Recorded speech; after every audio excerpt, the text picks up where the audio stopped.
हरे कृष्णा हरे कृष्णा हरे हरे राम राम राम हरे हरे हरे कृष्णा कृष्ण कृष्ण हरे हरे हरे राम राम राम हरे हरे हरे कृष्णा कृष्ण कृष्ण हरे हरे हरे राम राम राम हरे हरे हरे कृष्णा कृष्ण कृष्ण हरे हरे हरे राम राम राम हरे हरे हरे कृष्णा कृष्ण कृष्ण हरे हरे हरे राम राम हरे हरे हरे कृष्णा कृष्ण कृष्ण हरे हरे हरे राम राम हरे हरे हरे कृष्णा कृष्ण कृष्ण हरे हरे हरे राम राम हरे हरे हरे कृष्णा कृष्ण कृष्ण हरे हरे हरे राम हरे हरे ഹരേ കൃഷ്ണ മാതാജി പ്രണാമം. ഹരേ കൃഷ്ണ, എല്ലാവർക്കും പ്രണാമം. ഓം നമോ ഭഗവതേ വാസുദേവായ. ഓം നമോ ഭഗവതേ हरे कृष्णा വാസുദേവായ. माताजी ഓം നമോ ഭഗവതേ വാസുദേവായ. ഓം അജ്ഞാനതിമിരാന്തസ്യ ജ്ഞാനാഞ്ജനാശലാകയ ചക്ഷുരുന്മീലിതം യേന തസ്മൈ ശ്രീ ഗുരവേ നമഃ. നമോ വിഷ്ണുപാദായ കൃഷ്ണപ്രേഷ്ഠായ ഭൂതലേ ശ്രീമതേ ഭക്തിവേദാന്ത സ്വാമിനിധി നാമിനേ. നമസ്തേ സാരസ്വതേ ദേവേ ഗൗരവാണി പ്രചാരിണേ നിർവിശേഷ ശൂന്യവാദി പാശ്ചാത്യദേശധാരിണേ. ജയ ശ്രീ കൃഷ്ണ ചൈതന്യ പ്രഭു നിത്യാനന്ദ ശ്രീ അദ്വൈത ഗദാധര ശ്രീവാസാദി ഗൗരഭക്തവൃന്ദ. ഹരേ കൃഷ്ണ കൃഷ്ണ കൃഷ്ണ ഹരേ ഹരേ ഹരേ രാമ രാമ രാമ ഹരേ ഹരേ. ഹരേ കൃഷ്ണ നിഗമകൽപതരോർഗളിതം ഫലം സുഖമുഖാമൃതദ്രവ സംയുതം പിബത ഭാഗവതം രസമാലയം മുഹുരഹോ രസികാ ഭുവി ഭാവുകാഃ. നാരായണം നമസ്കൃത്യം നരം ചൈവ നരോത്തമം ദേവീം സരസ്വതിം വ്യാസം തതോ ജയമുദിരയേത്. നഷ്ടപ്രായേഷു ഭദ്രേഷു നിത്യം ഭാഗവത സേവയാ ഭഗവതേ ഉത്തമ ശ്ലോകേ ഭക്തിർഭവതി നൈഷ്ഠികീ. കൃഷ്ണായ വാസുദേവായ ദേവകീ നന്ദനായ ച നന്ദഗോപകുമാരായ ഗോവിന്ദായ നമോ നമഃ. ഹരേ കൃഷ്ണ കൃഷ്ണ കൃഷ്ണ ഹരേ ഹരേ ഹരേ രാമ രാമ രാമ ഹരേ ഹരേ. ഹരേ കൃഷ്ണ. ശ്രീ ശ്രീ രാധാ ഗോവിന്ദ് ടെമ്പിൾ ഇസ്കോൺ മാംഗ്ലൂരിന്റെ ഭാഗവതം ക്ലാസ്സിലേക്ക് എല്ലാവർക്കും സ്വാഗതം. ഹരേ കൃഷ്ണ. എല്ലാവർക്കും പ്രണാമം. प्रणाम माताजी ഹരേ കൃഷ്ണ. അപ്പൊ എല്ലാവർക്കും പ്രണാമം. കൃഷ്ണ माताजी ഹരേ കൃഷ്ണ. എല്ലാവർക്കും പ്രണാമം. അപ്പൊ നമ്മള് മാതാജി രണ്ടാമത്തെ സ്കന്ധം രണ്ടാമത്തെ അധ്യായം അന്തരംഗസ്ഥനായ ഭഗവാൻ, അതാണ് നമ്മളിപ്പോ പഠിച്ചുകൊണ്ടിരിക്കുന്നത്. നമ്മുടെ അന്തരംഗത്തിലിരിക്കുന്ന ഹൃദയത്തിലിരിക്കുന്ന ആ പരമാത്മാവിനെ ധ്യാനിക്കുന്നതിനെ കുറിച്ചാണ് ഹരേഷ്ണ നമ്മൾ പറഞ്ഞുകൊണ്ടിരിക്കുന്നതിൽ രണ്ടാമത്തെ അധ്യായത്തില്, രണ്ടാമത്തെ സ്കന്ധം രണ്ടാമത്തെ അധ്യായം നമ്മുടെ ഉള്ളിലിരിക്കുന്ന പരമാത്മാവായിട്ട് നമ്മുടെ ഉള്ളിലിരിക്കുന്ന ആ പരമാത്മാവിനെ ധ്യാനിക്കുന്നതിനെ കുറിച്ചാണ് നമ്മൾ പറഞ്ഞുകൊണ്ടിരിക്കുന്നത്. അപ്പൊ അതിൽ നമ്മൾ 20 ശ്ലോകം വരെ കണ്ടു. അപ്പോൾ ഇന്നലെ നമ്മൾ എന്താ കണ്ടത്? ആ യോഗികള് പരമാത്മാവിനെ ധ്യാനിക്കുന്നതിനെ കുറിച്ച് ആണ് പറഞ്ഞുകൊണ്ടിരിക്കുന്നത്. ധ്യാനിച്ച് പരമപദത്തിലെത്തുന്നതിനെ കുറിച്ച്, എങ്ങനെയാണ് ആ ശ്വാസം പ്രാണവായു വിടുന്നതിനെ കുറിച്ചാണ് നമ്മൾ ഇന്നലത്തെ ഭാഗത്തിൽ കണ്ടത്.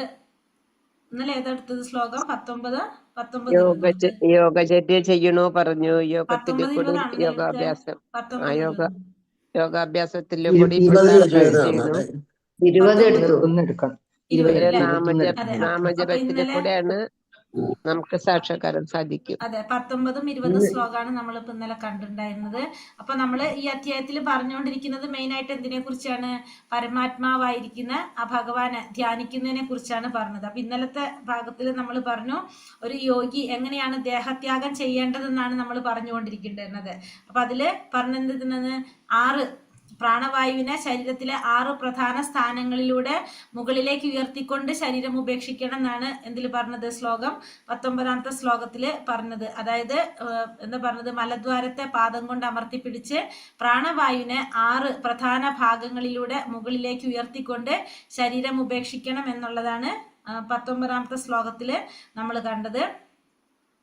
പിന്നെ എന്താ പറഞ്ഞത്? നമ്മള് ഈ യുഗത്തില്, കലിയുഗത്തില് അതെടുത്ത് പറയുന്നുണ്ടായിരുന്നു. കലിയുഗത്തില് ഇത്തരം കഠിനമായിട്ടുള്ള യോഗാഭ്യാസനങ്ങളെല്ലാം പ്രായോഗികമല്ലാത്തത് കൊണ്ട് തന്നെ ഭഗവാന്റെ നാമജപത്തിലൂടെ നമുക്ക് മനസ്സിനെ ഏകാഗ്രമാക്കാനും പ്രാണവായുവിനെ നിയന്ത്രിക്കാനും ഫലവത്തായിട്ടുള്ളത് അതാണെന്നും കൂടി അതിൽ പറയുന്നുണ്ട്.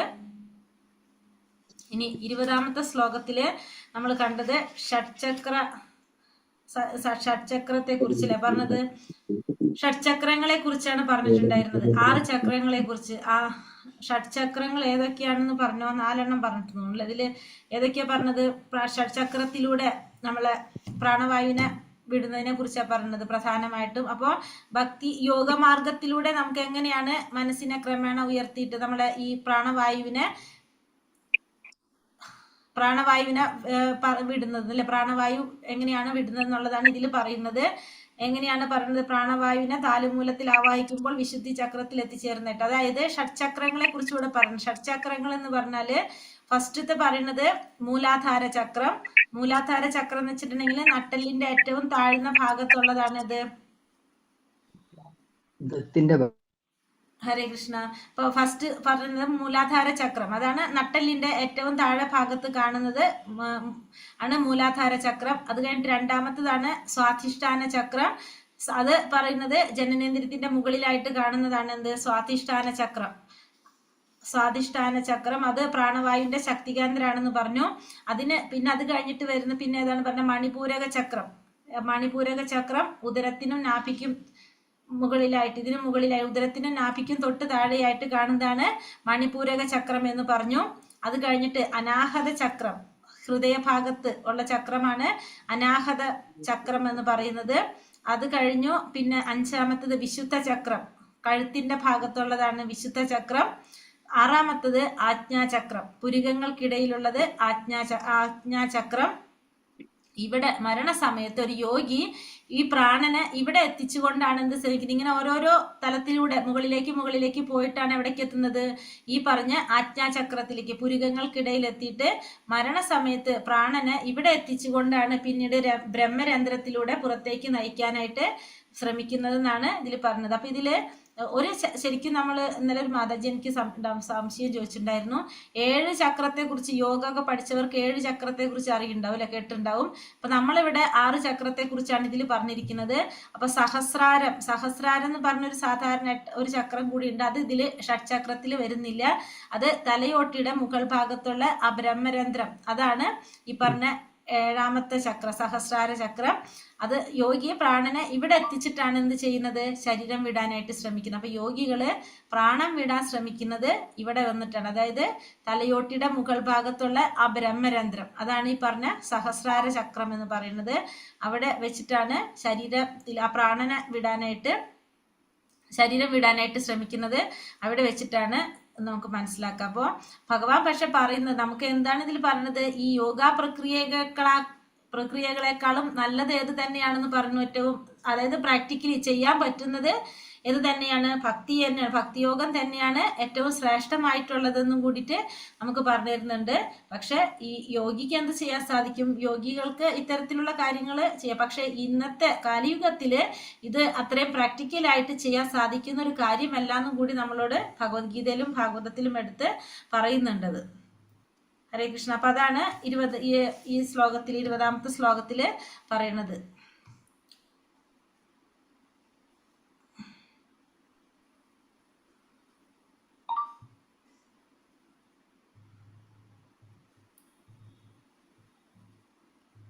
ഈ ശ്ലോകം 21.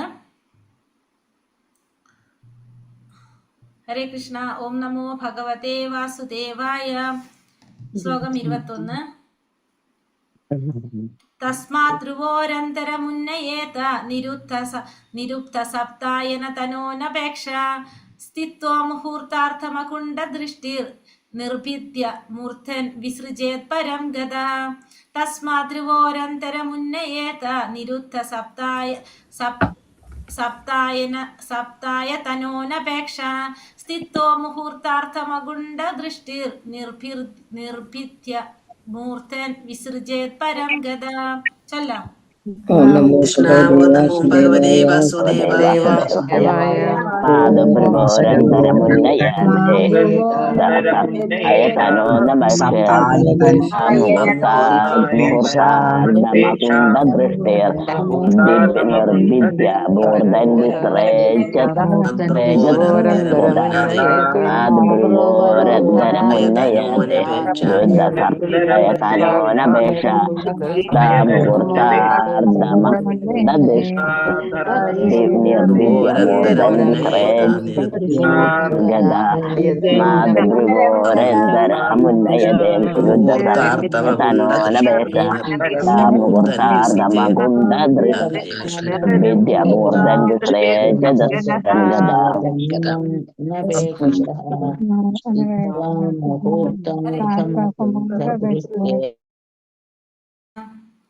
തസ്മാത് അവിടെ നിന്നും ധ്രുവോ പുരികങ്ങളുടെ അന്തരം മധ്യേ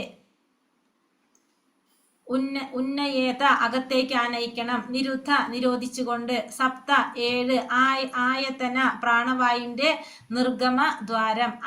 അനപേക്ഷ എല്ലാ ഭൗതിക ആനന്ദങ്ങളിൽ നിന്നും സ്വതന്ത്രമായ സ്ഥിത്വ സൂക്ഷിച്ചുകൊണ്ട്. മുഹൂർത്ത ഒരു മുഹൂർത്തത്തിന്റെ. അർത്ഥം പകുതി. അഗുണ്ട സ്വഭാവനത്തിലേക്ക് ഭഗവത്ധാമത്തിലേക്ക് തിരികെ പോകുക. ദൃഷ്ടി അതുപോലൊരു ലക്ഷ്യത്തെ ലക്ഷീകരിച്ച ഒരുവൻ. നിർഭിദ്യ തുളച്ച്. മൂർധാൻ മസ്തിഷ്കീയ ഘാതം. വിസൃജ്യ അവന്റെ ശരീരം ത്യജിക്കണം. പരമമായത്. ഗത പോയ ശേഷം.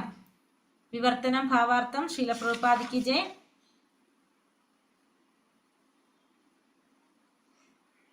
ഇപ്പൊ കഴിഞ്ഞ ശ്ലോകത്തിൽ നമ്മൾ എന്താ പറഞ്ഞ, ഈ പറഞ്ഞ 6 ഭാഗങ്ങളിലൂടെ 6 കേന്ദ്രങ്ങളിലൂടെ നമ്മൾ എന്ത് ചെയ്യാണ്, പ്രാണവായുവിനെ നമ്മൾ വിടുന്നതിനെ കുറിച്ചാണ് നമ്മളിവിടെ ഈ പറഞ്ഞത് അല്ലെ. 20ാമത്തെ ശ്ലോകത്തിൽ നമ്മൾ എന്താ പറഞ്ഞത്, നമ്മളെ ബുദ്ധി ഉപയോഗിച്ചിട്ട് നമ്മൾ എന്ത് ചെയ്യണം, ഈ പ്രാണവായുവിനെ ശരീരത്തിലെ പല കേന്ദ്രങ്ങളിലൂടെ ആവാഹിക്കുക എന്നുള്ളതാണ് നമ്മൾ ആ ശ്ലോകത്തിൽ കണ്ടത്. കാരണം വെച്ചിട്ടുണ്ടെങ്കിൽ നാഭിയിൽ നിന്ന് ഹൃദയത്തിലേക്ക് എന്താ പറഞ്ഞ, നമ്മൾ പറഞ്ഞു മലദ്വാരം പാദങ്ങൾ കൊണ്ട് അടച്ചു വെച്ചിട്ട് നാഭിയിൽ നിന്ന് ഹൃദയത്തിലേക്ക്, മാറിടത്തിലേക്ക്, തൊണ്ടയിലേക്ക്, അങ്ങനെ ഓരോരോ ഭാഗങ്ങളിലൂടെ ഓരോ മുകളിലേക്ക് ഓരോ തലത്തിലേക്ക് കൊണ്ടുവന്ന് പതുക്കെ യോഗി എന്ത് ചെയ്യാണ്, ആ പ്രാണനെ നമ്മുടെ ശരീരം വെടിയാണ് ചെയ്യുന്നത്. അപ്പൊ ഈ സ്ഥാനങ്ങള് ബുദ്ധി ഉപയോഗിച്ചുകൊണ്ട് കൃത്യമായിട്ട് തിരിച്ചറിഞ്ഞിട്ട് വേണം ഇതൊക്കെ ചെയ്യാനായിട്ട് എന്നുള്ളത് 20ാമത്തെ ശ്ലോകത്തിൽ നമ്മൾ കണ്ടു. ഇനി 21ാമത്തെ ശ്ലോകത്തിൽ പറയുന്നത് വിവർത്തനം ഭാവാർത്ഥം ശ്രീല പ്രഭുപാദിക്ക് ജയ്. ഈ അനന്തരം ഭക്തിയോഗി പ്രാണവായുവിനെ മുകളിലേക്ക് ഉയർത്തി പുരിക മധ്യത്തിൽ ആവാഹിക്കണം. അപ്പൊ അങ്ങനെ കൊണ്ടുവന്ന് ആ പുരിക മധ്യത്തിലേക്ക് ആവാഹിച്ചുകൊണ്ട് പ്രാണവായുവിന്റെ സപ്ത ഗമന മാർഗങ്ങളെയും ഉപരോധിച്ചുകൊണ്ട് സ്വഭാവനത്തിലേക്ക്, അതായത് ഭഗവത് ധാമത്തിലേക്ക് മടങ്ങിച്ചെല്ലുക എന്ന ലക്ഷ്യത്തെ ദൃഢീകരിക്കണം.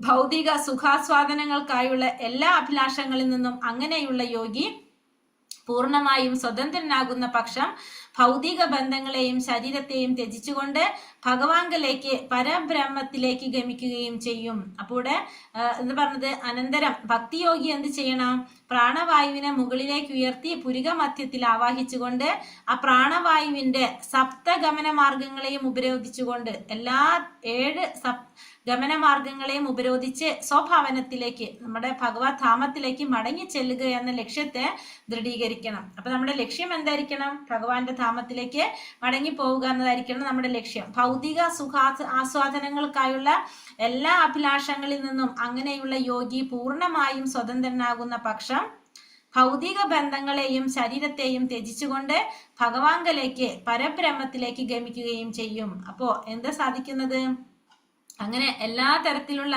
ഭൗതികമായിട്ടുള്ള സുഖ ആസ്വാദനങ്ങൾ, അതിലുള്ള അഭിലാഷങ്ങൾ, അതിൽ നിന്നൊക്കെ പൂർണ്ണമായിട്ടും സ്വതന്ത്രമായി ഭൗതിക ബന്ധങ്ങളെയും ശരീരത്തെയും ത്യജിച്ചുകൊണ്ട് ആ എന്തിലേക്ക് സാധിക്കും, പരബ്രഹ്മത്തിലേക്ക് ഗമിക്കാനായിട്ട്, ഭഗവാന്റെ അടുത്തേക്ക് പോകാനായിട്ട് സാധിക്കും. ഭാവാർത്ഥം ശ്രീല പ്രഭുപാദിക്ക് ജയ്. എല്ലാ ഭൗതിക ബന്ധങ്ങളെയും ഉപേക്ഷിച്ച് സ്വഭവനത്തിലേക്ക് ഭഗവത് ധാമത്തിലേക്ക് മടങ്ങിപ്പോകുന്ന പ്രക്രിയ ഇവിടെ നിർദ്ദേശിച്ചിരിക്കുന്നു. അപ്പൊ ഇവിടെ പറഞ്ഞിരിക്കുന്ന പ്രക്രിയ എന്താണ്, എല്ലാ തരത്തിലുള്ള ഭൗതിക ബന്ധങ്ങളെയും ഉപേക്ഷിച്ച് സ്വന്തം ഭവനത്തിലേക്ക്, അതായത് ഭഗവാന്റെ ധാമം, അതാണ് നമ്മുടെ ഭവനം, അവിടേക്ക് മടങ്ങി പോകുന്ന പ്രക്രിയയാണ് ഇവിടെ പറഞ്ഞിരിക്കുന്നത്. കാരണം നമ്മൾ വന്നിരിക്കുന്നത് എവിടെ നിന്നാണ്, ഭഗവാന്റെ ധാമത്തിൽ നിന്ന്, അവിടെ നിന്ന് വന്നവരാണ് നമ്മൾ. വ്യവസ്ഥ എന്തെന്നാൽ ഭൗതിക സുഖാസ്വാദന കാംക്ഷിയിൽ നിന്നും ഒരുവൻ പൂർണ്ണമായി വിമുക്തനാകണം. അപ്പൊ അങ്ങോട്ട് പോകാനുള്ളൊരു വ്യവസ്ഥയുണ്ട്. എന്താണ്, ഭൗതികമായിട്ടുള്ള സുഖാസ്വാദനം അതിന്റെ ആഗ്രഹങ്ങളിൽ നിന്ന് നമ്മൾ പൂർണ്ണമായിട്ടും വിമുക്തനാകണം. ജീവിത കാലയളവിനും ഇന്ദ്രിയ നിവർത്തനത്തിനും അനുസരിച്ച് വ്യത്യസ്ത തലത്തിലുള്ള ഭൗതിക സുഖാസ്വാദനങ്ങളുണ്ട്. അപ്പോൾ ജീവിതത്തിന്റെ കാലയളവിനനുസരിച്ച് അല്ലെങ്കിൽ ഇന്ദ്രിയ നിവർത്തനത്തിനനുസരിച്ച് നമുക്ക് വ്യത്യസ്ത തലത്തിലുള്ള പല തലത്തിലാണെന്ത് നമ്മുടെ ഭൗതികമായ സുഖാസ്വാദനങ്ങൾ. ദീർഘമായ ജീവിത കാലയളവിനെ ഉന്നത തലത്തിലുള്ള ഇന്ദ്രിയ നിവർത്തനം എന്ന് ഭഗവത്ഗീത 9-ാം അധ്യായം 20-ാം ശ്ലോകത്തിൽ പറഞ്ഞിരിക്കുന്നു. അപ്പൊ ദീർഘമായിട്ടുള്ള ജീവിത കാലയളവിനെ ഉന്നത തലത്തിലുള്ള ഇന്ദ്രിയ നിവർത്തനം എന്ന് ഭഗവത്ഗീതയില് 9-ാം അധ്യായം 20-ാം ശ്ലോകത്തില് സൂചിപ്പിച്ചിട്ടുണ്ട്. അവയെല്ലാം തന്നെ വെറും ഭൗതിക സുഖാസ്വാദനങ്ങളാണെന്നും അത്തരം ഒരു സുദീർഘമായ ജീവിത കാലയളവിന്റെ ബ്രഹ്മലോകത്തിലുള്ള ആയുസ്സിന്റെ പോലും യാതൊരു ആവശ്യവുമില്ലെന്നും ഒരുവനെ പൂർണ്ണ ബോധ്യം വരുത്തേണ്ടതുമാണ്. അപ്പൊ നമുക്കിങ്ങനെ കുറേ ജീവിത കാലയളവ് കിട്ടിയിട്ട് യാതൊരു കാര്യമില്ല. നമ്മൾ പറഞ്ഞല്ലേ, ഒരു ചെറിയൊരു സമയം നമുക്ക് കിട്ടിയാലും അതെങ്ങനെ വേണം, അത് നമ്മളെ സാക്ഷാത്കാരം നേടി, അതായത് നമുക്ക് നമ്മുടെ ആ മൂലസ്വരൂപത്തെ കുറിച്ച് മനസ്സിലാക്കി ഭഗവാനെ സേവനം ചെയ്ത് ജീവിക്കാൻ നമുക്ക് സാധിക്കണം. അല്ലാതെ നമുക്ക് കുറേ ജീവിത കാലയളവ് കിട്ടി നമുക്ക് നമ്മളെ തന്നെ മനസ്സിലാകാതെ ജീവിക്കുന്നത് കൊണ്ട് യാതൊരു അർത്ഥവും ഇല്ല. അപ്പോ എല്ലാ ഭൗതിക സുഖാസ്വാദനങ്ങളാണ് എന്താ പറഞ്ഞത്, അത്തരം ഒരു സുദീർഘമായ ജീവിത കാലയളവിന്റെ ബ്രഹ്മലോകത്തിലുള്ള ആയുസിന്റെ പോലും യാതൊരു ആവശ്യമില്ല. അപ്പൊ ബ്രഹ്മലോകത്തിൽ ആയുസ് നമുക്കറിയാം, കൂടുതൽ ആയുസ്സാണ് ബ്രഹ്മാവിന്റെ. അത്തരത്തിലുള്ള യാതൊരു ആവശ്യം പോലും ഈ ഒരുവൻ ഇല്ല എന്നുള്ളത് പൂർണ്ണമായിട്ടും ബോധ്യം വരുത്തേണ്ടതുമാണ്. അവൻ സ്വഭവനത്തിലേക്ക് ഭഗവത്ധാമത്തിലേക്ക് മടങ്ങി പോകേണ്ടതും യാതൊരു വിധത്തിലുള്ള ഭൗതികതയാലും ആകർഷിതനാകാതെ ഇരിക്കേണ്ടതും ആവശ്യമാകുന്നു. അപ്പൊ എന്ത് വേണം, ഒരു വ്യക്തി സ്വന്തം ഭവനത്തിലേക്ക് ഭഗവാന്റെ ധാമത്തിലേക്ക് മടങ്ങി പോകേണ്ടതാണ്. അതേപോലെ തന്നെ യാതൊരു വിധത്തിലുള്ള ഭൗതികത കൊണ്ട് ആകർഷിതനാകാതെ ഇരിക്കേണ്ടതും ആവശ്യമാണ്. ജീവിതത്തിന്റെ പരമസംസർഗത്താൽ പരിചിതനാകുമ്പോൾ ഒരുവന് ഈ വിധത്തിലുള്ള ഭൗതിക നിർമുക്തത പ്രാപ്തമാക്കാൻ സാധ്യമെന്ന് ഭഗവത്ഗീത 2-ാം അധ്യായം 59-ാം ശ്ലോകത്തിൽ പറഞ്ഞിരിക്കുന്നു. അപ്പൊ 2-ാമത്തെ അധ്യായം 59-ാം ശ്ലോകത്തിൽ പറയുന്നുണ്ട്, ജീവിതത്തിന്റെ ആ പരമസംസർഗം കൊണ്ട് തന്നെ അതിൽ പരിചിതനായിട്ട് മാറുമ്പോൾ ഒരു വ്യക്തിക്ക് എന്ത് സാധിക്കും, ഭൗതികമായിട്ടുള്ള ഈ പറഞ്ഞ നിർമുക്തത അല്ലെങ്കിൽ ഭൗതികമായ കാര്യങ്ങളിൽ നിന്ന് മോചനം നേടാനായിട്ട് പ്രാപ്തനാകുമെന്ന് ഭഗവത്ഗീതയിൽ പറയുന്നുണ്ട്. പരം ദൃഷ്ട്വാ നിവർത്തതേ, ആധ്യാത്മിക ജീവിതചര്യയെ കുറിച്ചുള്ള പൂർണ്ണ അവധാരണം ഇല്ലാത്ത പക്ഷം ഒരുവനെ ഭൗതിക പ്രലോഭനങ്ങളിൽ നിന്നും മുക്തനാകാൻ കഴിയില്ല. അപ്പോ എങ്ങനെയാണെങ്കിലാണ് ഒരു വ്യക്തിക്ക് ഭൗതികമായ പ്രലോഭനങ്ങളിൽ നിന്നും മുക്തനാകാൻ കഴിയുന്നത്, ആധ്യാത്മിക ചര്യയെ കുറിച്ചുള്ള പൂർണ്ണമായിട്ടുള്ള അവധാരണം ഉണ്ടാകുമ്പോൾ, ആ ആധ്യാത്മിക ജീവിതത്തെ കുറിച്ച് ആ ജീവിതചര്യയെ കുറിച്ച് പൂർണ്ണമായിട്ടുള്ള ഒരു അവബോധം ഉണ്ടാകുമ്പോഴാണ് ഭൗതികമായ പ്രലോഭനങ്ങളിൽ നിന്ന് മുക്തനാകാനായിട്ട് ഒരു വ്യക്തിക്ക് സാധിക്കുന്നത്. അല്ലാതെ മുക്തനാകാൻ കഴിയില്ല. നിരർത്ഥകമായ ജീവിതചര്യ ആധ്യാത്മിക ജീവിതമാണെന്ന് ഒരു സംഘം അവ്യക്തിഗതവാദികൾ പ്രചരിപ്പിക്കുന്നു. നേരെ മറിച്ച് അവ്യക്തിഗതവാദികൾ എന്താ പ്രചരിപ്പിക്കുന്നത്, നിരർത്ഥകമായിട്ടുള്ള നമ്മുടെ ഒരു ശൂന്യമായിട്ടുള്ള ഒരു ജീവിതചര്യ എന്ന് പറയുന്നത്, നിരർത്ഥകമായിട്ടുള്ള ജീവിതചര്യ എന്ന് പറയുന്നത് ആധ്യാത്മിക ജീവിതമാണെന്ന് ഒരു സംഘം അവ്യക്തിഗതവാദികൾ പ്രചരിപ്പിക്കുകയാണ്. അത് ജീവസത്തകളെ മാർഗഭ്രംശം വരുത്തി ഭൗതിക സുഖാസ്വാദനങ്ങളിൽ അധികം മോഹിതരാക്കി തീർക്കുന്ന അത്യന്തം അപകടകരമായ പ്രചരണമാണ്. അപ്പൊ ഇത്തരത്തിലുള്ള പ്രചരണങ്ങൾ എന്താണ്, വളരെയധികം അപകടകരമാണ്. അതെന്താ ചെയ്യുന്നത്, ജീവാത്മാക്കളെ മാർഗഭ്രംശം വരുത്തി ഭൗതിക സുഖാസ്വാദനങ്ങളിലെ മോഹിതരാക്കി തീർക്കാൻ വേണ്ടിയിട്ടുള്ളതാണ് അതൊക്കെ. അപ്പൊ നമ്മളെ ലക്ഷ്യം നമ്മൾ പറഞ്ഞു, എന്തിൽ നിന്ന് മോചനം വരണം, ഭൗതികമായിട്ടുള്ള പ്രലോഭനങ്ങളിൽ നിന്ന്, ഭൗതികമായിട്ടുള്ള ആസക്തികളിൽ നിന്ന് നമുക്ക് മോചനമാണ് വേണ്ടത്. പക്ഷേ ഇവിടെ എന്താ ചെയ്യുന്നത്, ഇത്തരത്തിലുള്ള അപകടകരമായ പ്രചരണം കൊണ്ട് ജീവാത്മാക്കളെ മാർഗഭ്രംശം വരുത്തി ഭൗതിക സുഖാസ്വാദനങ്ങളിലേക്ക് മോഹിതരാക്കി തീർക്കാണ് ഇത്തരത്തിലുള്ള അവ്യക്തിഗതവാദികള് പ്രവർത്തിച്ചു കൊണ്ടിരിക്കുന്നത്. ആ നിലയ്ക്ക് അല്പജ്ഞാനികളായവർക്ക് പരബ്രഹ്മത്തെ അഥവാ പരമോന്നതനെ കുറിച്ചുള്ള ധാരണയുമില്ല. അപ്പൊ അതുകൊണ്ട് അത്തരത്തിലുള്ളവർക്ക് എന്തില്ല, ആ പരമാത്മാവിനെ കുറിച്ച് അല്ലെങ്കിൽ ആ പരബ്രഹ്മത്തെ കുറിച്ച് അല്പജ്ഞാനികളായവർക്ക് യാതൊരു ധാരണയുമില്ല. ബ്രഹ്മസാക്ഷാത്കാരം സിദ്ധിച്ചവരെന്ന് സ്വയം പുകഴ്ത്തുന്നവരും വിവിധ ഭൗതിക സുഖാസ്വാദനങ്ങളിൽ ഉറച്ചു നിൽക്കുവാൻ ശ്രമിക്കുന്നു. അപ്പോ ഈ പറഞ്ഞ ബ്രഹ്മസാക്ഷാത്കാരം നേടാൻ, അതായത് പരബ്രഹ്മ സാക്ഷാത്കാരം നേടാനായിട്ട് അങ്ങനെ നേടി എന്നുള്ള സ്വയം പുകഴ്ത്തുന്നവരും എന്താണ് സംഭവിക്കുന്നത്? വിവിധ പലതരത്തിലുള്ള ഭൗതിക സുഖ ആസ്വാദനങ്ങളിൽ ഉറച്ചു നിൽക്കാണ് അവർ ചെയ്യുന്നത്. ഈ ശ്ലോകത്തിൽ സൂചിപ്പിച്ചിരിക്കുന്നത് പോലെ അത്തരം അല്പബുദ്ധികളായവർക്ക് പരമോന്നതനെ കുറിച്ചുള്ള യാതൊരു ധാരണയുമില്ല. അപ്പൊ അത്തരത്തില് അല്പബുദ്ധികളായവർക്ക് എന്തില്ല? ഭഗവാനെ കുറിച്ച്, ആ പരമോന്നതനായിട്ടുള്ള ഭഗവാനെ കുറിച്ച് യാതൊരു ധാരണയുമില്ല. അതുകൊണ്ട് തന്നെ അവർക്ക് പരമോന്നതനായ ഭഗവാനെ പ്രാപ്തമാക്കാൻ കഴിയുകയില്ല. അപ്പൊ ഭഗവാനെ കുറിച്ച് ധാരണയില്ലാത്തത് കൊണ്ട് അവർക്ക് എന്തും സാധിക്കില്ല, ഭഗവാനെ പ്രാപ്തമാക്കാനും അവർക്ക് കഴിയില്ല. ആധ്യാത്മിക ലോകത്തെക്കുറിച്ചും പരമദിവ്യോത്തമ പുരുഷനെ കുറിച്ചും അസംഖ്യം ആത്മീയ ഗ്രഹങ്ങളിലെ അദ്ദേഹത്തിന്റെ അതീന്ദ്രിയ സംസർഗത്തെക്കുറിച്ചും പൂർണ്ണജ്ഞാനമുള്ള ഭക്തരെ വൈകുണ്ഠ ലോകർ എന്ന് വിശേഷിപ്പിക്കുന്നു. അപ്പൊ ഭഗവാനെ കുറിച്ച്, പിന്നെ ആധ്യാത്മിക ലോകങ്ങളെ കുറിച്ച്, പരമപുരുഷോത്തനായ ആ ഭഗവാന്റെ അസംഖ്യം ആത്മീയ ഗ്രഹങ്ങളെ കുറിച്ച്, അത് മുഴുവനും മനസ്സിലാക്കുന്ന അതീന്ദ്രിയ സംസർഗത്തെ കുറിച്ച്, ഭഗവാന്റെ സംസർഗത്തെ കുറിച്ചെല്ലാം പൂർണ്ണമായിട്ടും ജ്ഞാനമുള്ളവരെ, മുഴുവനായിട്ട് അജ്ഞാനം നേടിയ ഭക്തന്മാരെ എന്തു പറയും? വൈകുണ്ഠ ലോകർ എന്ന് വിശേഷിപ്പിക്കുന്നു. അവിടെ അകുണ്ഠ ദൃഷ്ടി, ഇവിടെ അകുണ്ഠ ദൃഷ്ടിയെ പറ്റി സൂചിപ്പിച്ചിരിക്കുന്നു. അകുണ്ഠവും വൈകുണ്ഠവും ഒരേ ആശയത്തെ ഉദ്ദേശിക്കുന്നതാണ്. അതായത് അകുണ്ഠം എന്ന് പറഞ്ഞാലും വൈകുണ്ഠം എന്ന് പറഞ്ഞാലും ഒരേ ആശയത്തെ മാത്രമല്ല ആ ആധ്യാത്മിക ലോകത്തിലും പരമപുരുഷനായ ഭഗവാനുമായുള്ള വ്യക്തിഗത സംസർഗത്തിൽ സ്ഥിരീകൃതരാവുകയെന്ന ഏക ലക്ഷ്യത്തിൽ സ്ഥിതരായവർക്ക് മാത്രമേ ഭൗതിക ലോകത്തിൽ ജീവിച്ചിരിക്കുന്ന വേളയിൽ പോലും അവരുടെ ഭൗതിക ബന്ധങ്ങളെ ഉപേക്ഷിക്കാൻ കഴിയുകയുള്ളൂ. അപ്പോൾ ഇവിടെ പറയുന്നത് ആധ്യാത്മിക ലോകത്തിലും ആ പരമപുരുഷനായ ഭഗവാനുമായുള്ള വ്യക്തിഗതമായ സംസ്കാരത്തില് സ്ഥിരീകൃതരാവുകയെന്ന ഏക ലക്ഷ്യത്തിൽ സ്ഥിതരായവർക്ക് മാത്രമേ എന്ത് സാധിക്കുള്ളൂ? ഭൗതിക ലോകത്തിൽ ജീവിച്ചിരിക്കുന്ന വേളയിലും അവർക്ക് ഈ ഭൗതിക ബന്ധങ്ങളെ ഉപേക്ഷിക്കാനായിട്ട് കഴിയുകയുള്ളൂ. അപ്പോൾ ഭൗതിക ബന്ധങ്ങൾ ഉപേക്ഷിക്കണമെങ്കിൽ നമുക്ക് എന്ത് വേണം? ഭഗവാനുമായിട്ടുള്ളൊരു വ്യക്തിഗതമായിട്ടുള്ള സംസർഗം അതിൽ സ്ഥിരീകൃതമാകണം എന്നുള്ളൊരു ലക്ഷ്യം നമുക്കുണ്ടായിരിക്കണം. ഭഗവത്ഗീതയിൽ നിരവധി ഇടങ്ങളിൽ പ്രസ്താവിച്ചിരിക്കുന്ന ഈ പരം അഥവാ പരംധാമം ഏകവും അഭിന്നവുമാണ്. അപ്പൊ നമുക്ക് ഈ പരംധാമം അല്ലെങ്കിൽ പരമമായ ധാമം എന്ന് പറയുന്നത് ഒന്ന് തന്നെയാണ്. പരംധാമത്തിൽ പോകുന്ന ഒരുവൻ പിന്നെ ഭൗതിക ലോകത്തിൽ തിരിച്ചു വരികയില്ല. അപ്പൊ ഈ പരമമായ ധാമം എന്ന് പറഞ്ഞാൽ ഭഗവാന്റെ ധാമം, അവിടേക്ക് പോയി കഴിഞ്ഞാൽ പിന്നെ തിരിച്ചു വരികയില്ല. ഈ സ്വാതന്ത്ര്യം ഭൗതിക ലോകത്തിലെ പരമോച്ച സ്ഥാനത്തേക്കുള്ള ലോകപ്രാപ്തിയിൽ പോലുമില്ല. അപ്പോൾ ഈ സ്വാതന്ത്ര്യം എവിടെയില്ല? ഈ ഭൗതിക ലോകത്തിലെ പരമോച്ച സ്ഥാനത്തുള്ള ലോകപ്രാപ്തിയിൽ പോലുമില്ല. ഇതെവിടെ ഇല്ല? ഈ ഭൗതിക ലോകത്തിലെ ഏറ്റവും പരമോന്നതമായ സ്ഥാനത്തുള്ള അല്ലെങ്കിൽ ലോകപ്രാപ്തിയിൽ പോലും ഇതില്ല എന്ന് പറയുന്നു. ഈ ഇരു നേത്രങ്ങൾ, ഇരു ഘ്രാണേന്ദ്രിയങ്ങൾ, ഇരു കർണങ്ങൾ, ഒരു വായ എന്നീ സപ്ത നിർഗമദ്വാരങ്ങളിൽ കൂടി പ്രാണവായു നിർഗമിക്കുന്നു. അപ്പൊ പ്രാണവായു നിർഗമിക്കുന്നത് ഏതിലാണ്? ഇരു നേത്രങ്ങളിലൂടെ, രണ്ട് കണ്ണ്, രണ്ട് ഘ്രാണേന്ദ്രിയങ്ങള്, മൂക്കിന്റെ ദ്വാരങ്ങള്, രണ്ട് കർണങ്ങള്, ചെവികള്, ഒരു വായ, ഈ സപ്ത നിർഗമ ദ്വാരങ്ങളിലൂടെയാണ് പ്രാണവായു നിർഗമിക്കുന്നത്. സാമാന്യന് ഒരു സാധാരണ വ്യക്തിയുടെ മരണസമയത്ത് പ്രാണവായു അയാളുടെ വായിൽ കൂടി നിർഗമിക്കുന്നു. അപ്പൊ സാധാരണ ഒരു വ്യക്തി മരിക്കുമ്പോൾ എന്താ സംഭവിക്കുന്നത്? ആ മരണസമയത്ത് പ്രാണവായു അയാളുടെ വായിൽ കൂടിയാണ് നിർഗമിക്കുന്നത്, പ്രാണവായു. എന്നാൽ മുകളിൽ പ്രസ്താവിച്ച പോലെ പ്രാണവായുവിനെ നിയന്ത്രിക്കുന്ന യോഗി എങ്ങനെയാണ് പറഞ്ഞത്? സാമാന്യന പ്രാണവായുവിനെ ശിരസിലെ മസ്തിഷ്കീയ ഒരു യോഗി എങ്ങനെയാണ് പ്രാണവായുവിനെ നിയന്ത്രിക്കുന്ന? ഒരു യോഗി സാമാന്യേന പ്രാണവായുവിനെ ശിരസിലെ മസ്തിഷ്കീയ ആഴത്തെ തുളച്ചുകൊണ്ട് നിർഗമിപ്പിക്കുന്നു. അപ്പോ ഒരു യോഗിയെ സംബന്ധിച്ച് യോഗി എങ്ങനെയാ പറഞ്ഞത്? നമ്മൾ ബ്രഹ്മരന്ധ്രത്തിലൂടെ നമ്മൾ പറഞ്ഞില്ല. അപ്പൊ ആ യോഗി ശിരസിലെ ആ മസ്തിഷ്കീയത്തിലൂടെ തുളച്ച്, ആഴത്തിൽ തുളച്ച് അതിലൂടെയാണ് പ്രാണവായുവിനെ നിർഗമിപ്പിക്കുന്നത്. തന്നിമിത്തം മുകളിൽ പ്രസ്താവിച്ച എല്ലാ സപ്ത നിർഗമദ്വാരങ്ങളെയും യോഗി ഉപരോധിക്കുന്നു. അപ്പൊ അതുകൊണ്ട് തന്നെ യോഗി എന്ത് ചെയ്യും?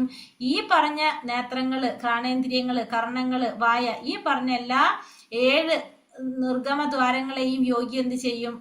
ഉപരോധിക്കും. അതിനാൽ പ്രാണവായു സ്വാഭാവികമായി തന്നെ മസ്തിഷ്കീയ ഘാതത്തെ തുളച്ചുകൊണ്ട് പുറത്തേക്ക് നിർഗമിപ്പിക്കും. അപ്പോൾ ഓട്ടോമാറ്റിക്കലി എന്ത് സംഭവിക്കും?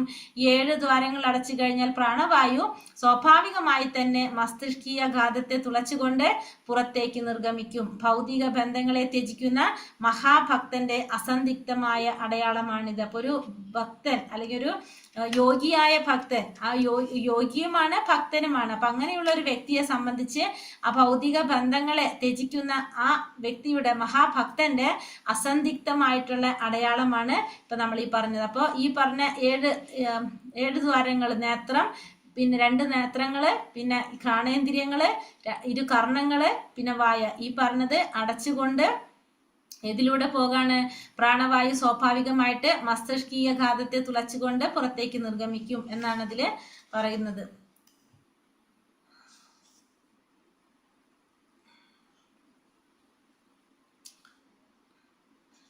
ഹരേ കൃഷ്ണ. ശ്ലോകം 22 ഇതെടുത്തിട്ട് നിർത്താം.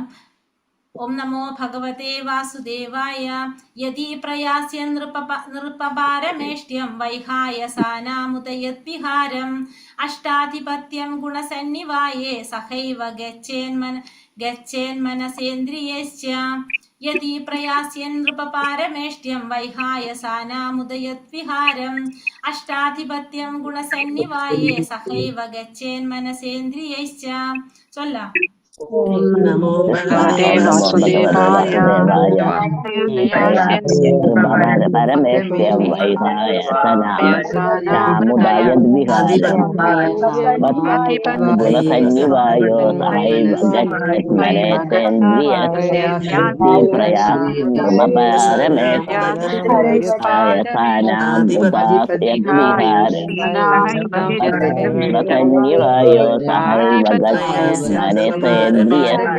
യദി പ്രയാസ്യൻ നൃപപാരമേഷ്ട്യായ സനാമുദയദ്വിഹാരം അഷ്ടാധിപത്യം. ഹരേ കൃഷ്ണ. യതി എങ്കിലും, പ്രയാസൻ ഒരു ആഗ്രഹം കാത്തു സൂക്ഷിക്കുക, നൃപ ഹേ രാജാവേ, പാരമേഷ്ട്യം ഭൗതിക ലോകത്തിലെ ഭരിക്കപ്പെടുന്ന ഗ്രഹം,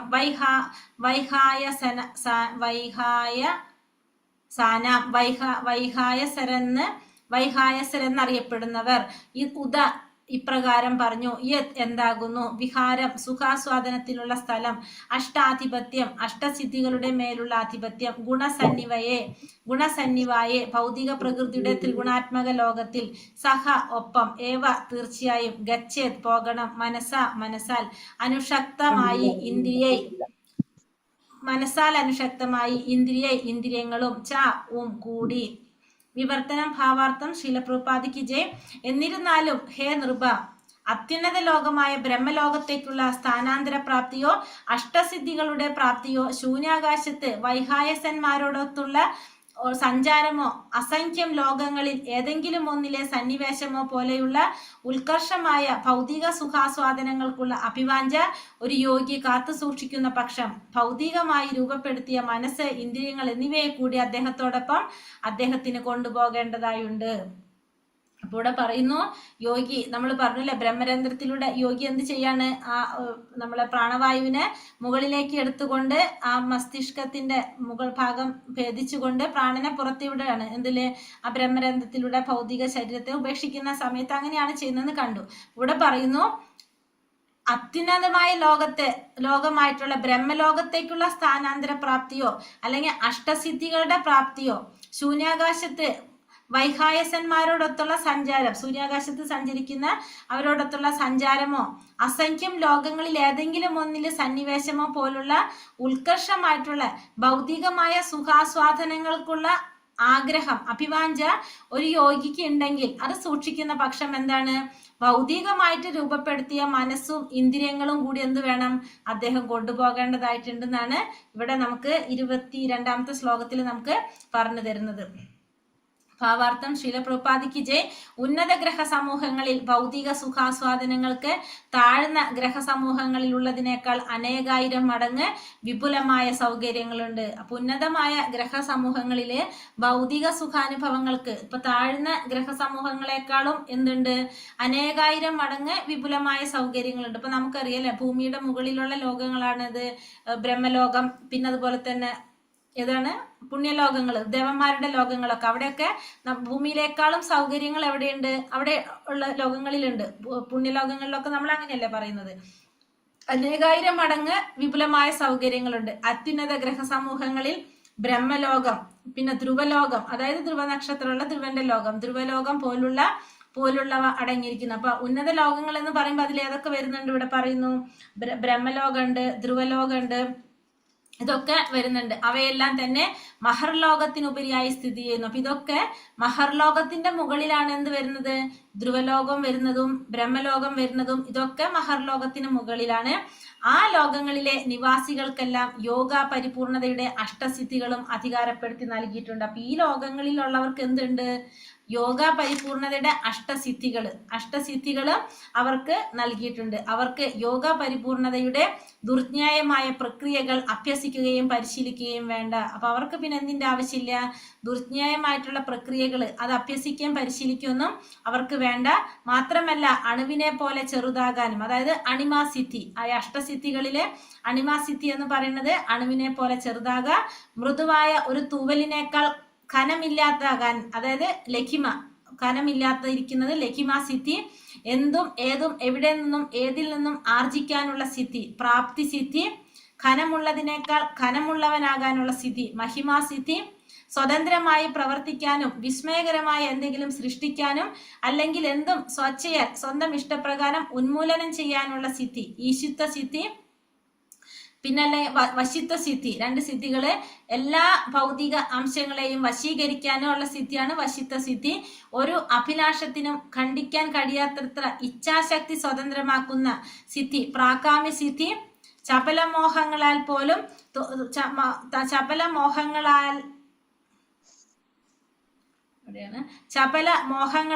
പോലും തോന്നിയ പോലെ ഏത് രൂപവും ഏത് വേഷവും കൈക്കൊള്ളാനുള്ള കാമാവസായുധ സിദ്ധി.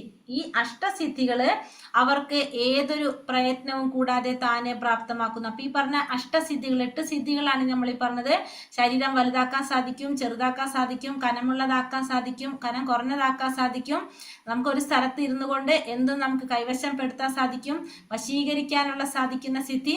അങ്ങനെ പല പല സിദ്ധികള്, അഷ്ടസിദ്ധികള് എന്ത് കൈവരിക്കാനായിട്ട് സാധിക്കും. ഇതിലൂടെ അവർക്ക് യാതൊരു പ്രയത്നം കൂടാതെ തന്നെ പ്രാപ്തമാക്കണം. ഇവിടെ ഈ ഭൗതിക ലോകത്തിലെ ഉയർന്ന ലോകങ്ങളിലുള്ളവർക്ക് ഈ എല്ലാ സിദ്ധികളും ആ അത്യുന്നത ലോക നിവാസികൾക്ക് പ്രകൃതിദത്തം പോലെ സാധാരണമാണ്. അപ്പൊ ഈ സിദ്ധികളും മുഴുവൻ എവിടെയുള്ളവർക്ക് ഉണ്ടാകും?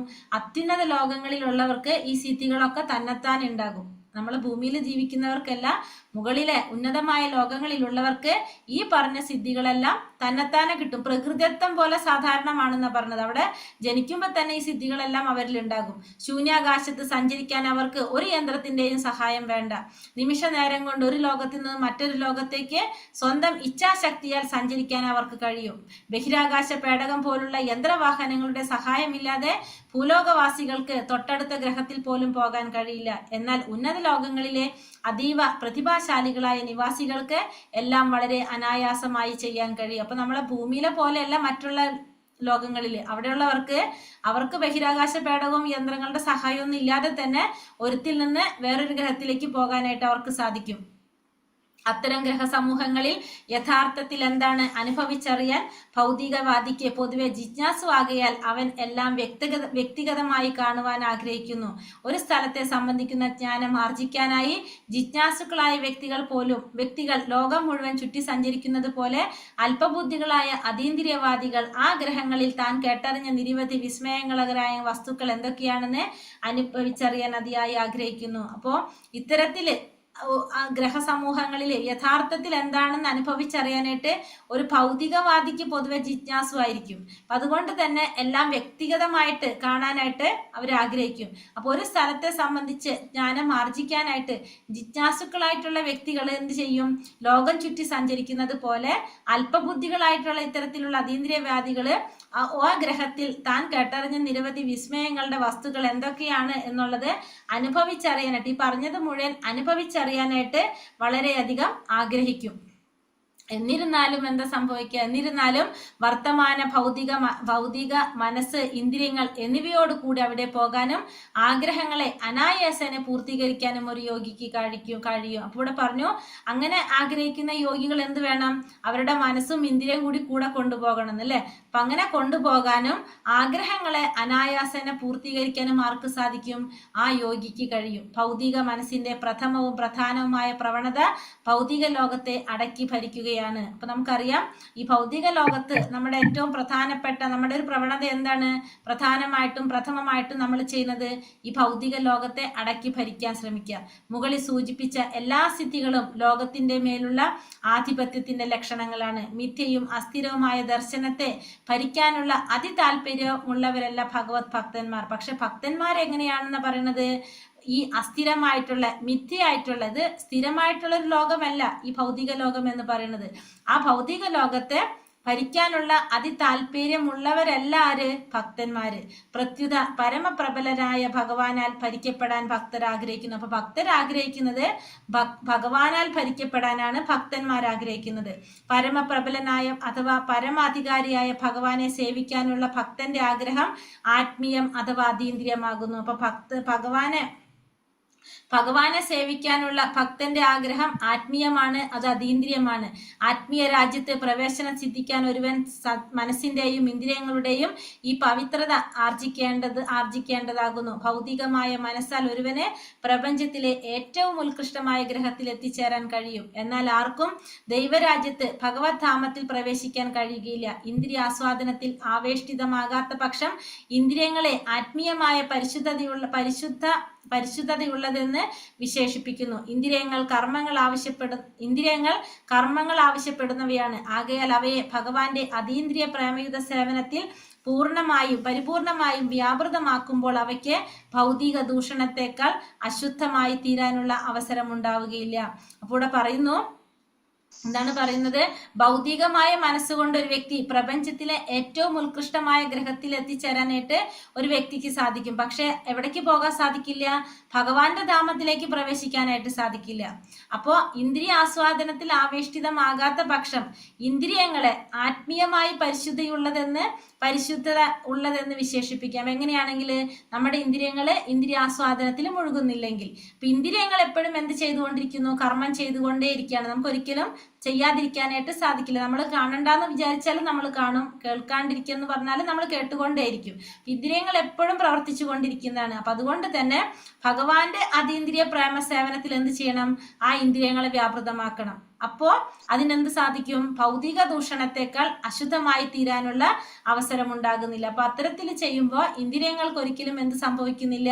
അശുദ്ധമാകുന്നില്ല. അതിന് പരിശുദ്ധിയിലേക്ക് വരാണ് ചെയ്യുന്നത്. എങ്ങനെയാണെങ്കിൽ ഭഗവത് സേവനത്തില് വ്യാപൃതമാക്കുകയാണെങ്കിൽ. ഹരേ കൃഷ്ണ കൃഷ്ണ കൃഷ്ണ ഹരേ ഹരേ, ഹരേ രാമ രാമ രാമ ഹരേ ഹരേ. വഞ്ചാകൽപതരൂപേശ്ച കൃപാ സിന്ധോഭ്യവച പതിതാനാം പാവനേഭ്യോ വൈഷ്ണവേഭ്യോ നമോ നമഃ. അനന്തകോടി വൈഷ്ണവ ഭക്തവൃന്ദി കി ജയ്. ശ്രീല പ്രഭുപാദ് കി ജയ്. ഗുരുദേവ് കി ജയ്. നിത്തായ് ഗുരു പ്രമാനന്ദേ. ഹരി ഹരി ബോൽ. ഹരേ കൃഷ്ണ. ഹരേ കൃഷ്ണ. മാതാജി പ്രണാം മാതാജി. ഹരേ കൃഷ്ണ. ഇന്ന് ഹരേ കൃഷ്ണ നമ്മുടെ 3 മാതാജിമാരുടെ പേരമക്കളുടെ ബർത്ത്ഡേ ആണ്. വിജയശ്രീ മാതാജി, രമാദേവി മാതാജി, ആശാറാണി മാതാജി. അവരുടെ 3 പേരുടെ ഹരേ കൃഷ്ണ മാതാജി. അപ്പൊ അവർക്ക് വേണ്ടിട്ട് ഒരു പ്രാവശ്യം നാമം ജപിച്ചിട്ട് നമുക്ക് അവസാനിപ്പിക്കാം. ഹരേ കൃഷ്ണ കൃഷ്ണ ഹരേ കൃഷ്ണ കൃഷ്ണ കൃഷ്ണ ഹരേ ഹരേ, ഹരേ രാമ രാമ രാമ ഹരേ ഹരേ.